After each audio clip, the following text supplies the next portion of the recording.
Buddy, it's Sonic. I'm back. This video, as soon as I get myself situated. Oh, I have new headphones, see? So these probably work better than the first ones, and you can probably hear me better than one if I don't have them at all.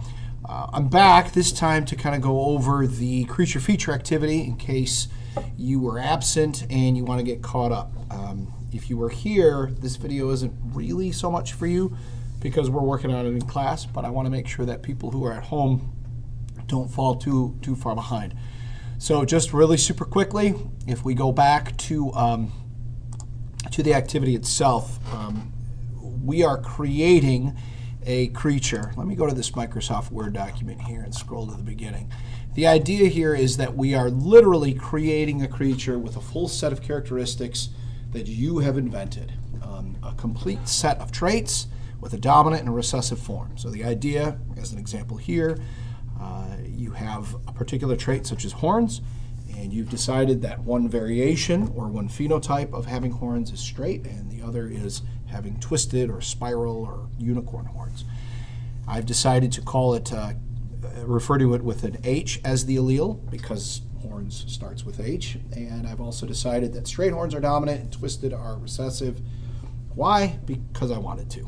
And that's sort of the beauty of this activity is you get to do whatever you want using whatever characteristics you want. So back to the example here, I'll use a pen to show you how this is put together here. It looks like the Smartboard software has changed a bit, and it looks a little different. I think everything else is pretty much in the same format. There's a thickness measurement here somewhere. Here it is.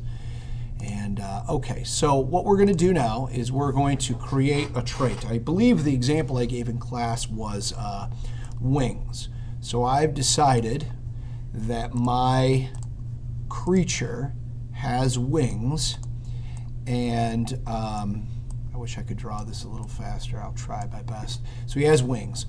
The dominant form is going to be bat wings. Okay, so I'm going to write bat wings. And I might draw a picture. Actually, you have to draw a picture. And this is going to be a real challenge here with the mouse.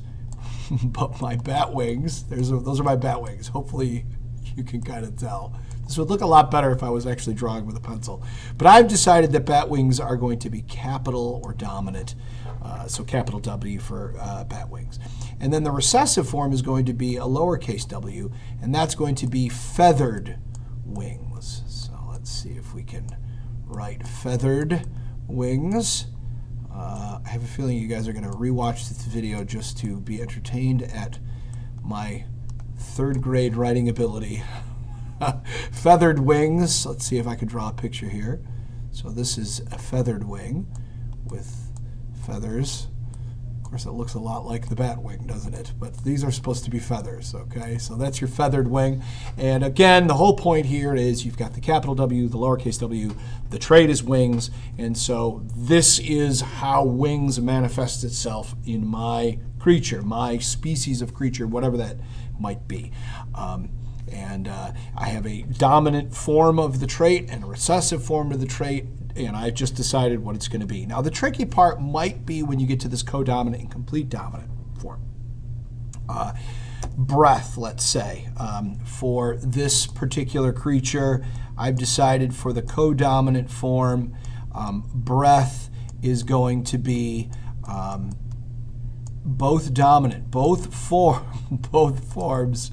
Oh, geez. Both forms of the trait are going to be dominant.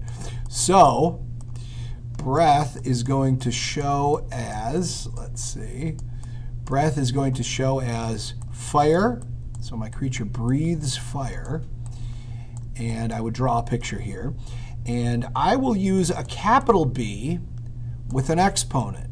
So I'll put big F for fire. Okay?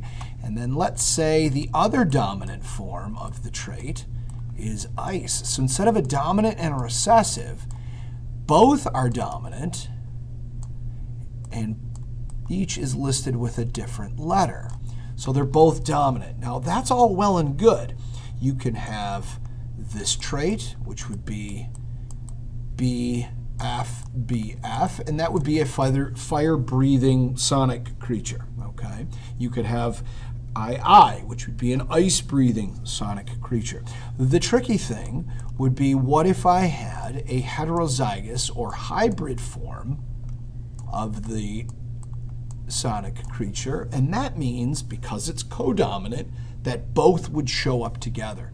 So the idea here is that one gland, say, in the sonic creature's mouth is belting out fire, and the other gland is belting out ice, and they both come out at the same time. What it looks like when it comes out is a whole nother story, but the idea is that they both show up together. Now, incomplete dominance would look the same way, only, again, in a hybrid situation, it would be a blend of the two rather than both showing up together.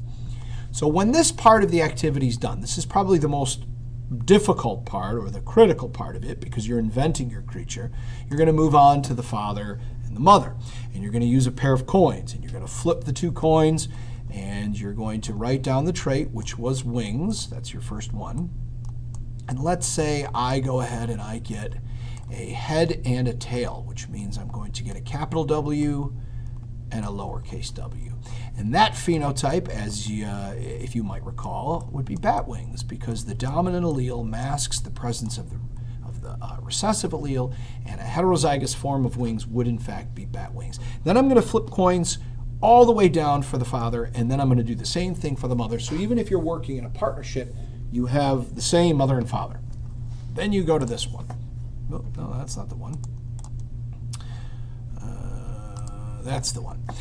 And what I had everybody do was I had everybody highlight one random box in each of the Punnett squares on this page, randomly. And it doesn't matter. And if people had partners, they all deliberately highlighted different boxes, because even though you have the same mother and father, you're going to end up with siblings, if you will. So if you go back to our father, the father had a big W, little w, genotype for wings, right? So there's your wings. And then let's say the mother had feathered wings, and so her genotype would be little w, little w. So if you fill out the Punnett square, it would look like this. And since we already decided what the genotype would be, or what the box would be ahead of time, we know that the offspring would be this, and the little guy's phenotype would be bat wings. Okay, and then you would do that for each of them. And again, this would be based on the mother and father. And if you have a partnership, your siblings will look similar because of the same species, but they will all have different traits because you've selected different Punnett square boxes. Okay. So hopefully this covers everything. If you might recall, this week there was only homework on Monday. It was the Punnett Square practice page that I posted on Classroom. Remember to go to the schedule, because the schedule is where I often have a lot of the links. That was due Tuesday. Now, if you've been out Monday and Tuesday and we're looking like heading into Wednesday, there was a file listed the day we got back, which was the post-vacation homework report. There were a series of things that needed to be completed once you got back from break. This was particularly important because we had some people that were sick, and then we had some people that went on vacation early before midwinter break, and I wanted to make sure that people were all caught up. So if, let's say you come back to school tomorrow, you're back Wednesday, you need to fill out that post-vacation homework report. The homework that was due Tuesday, assigned Monday, should be done, and you can probably get started on the creature feature as well. All right. As always, email me if you have any further questions. Okay. So.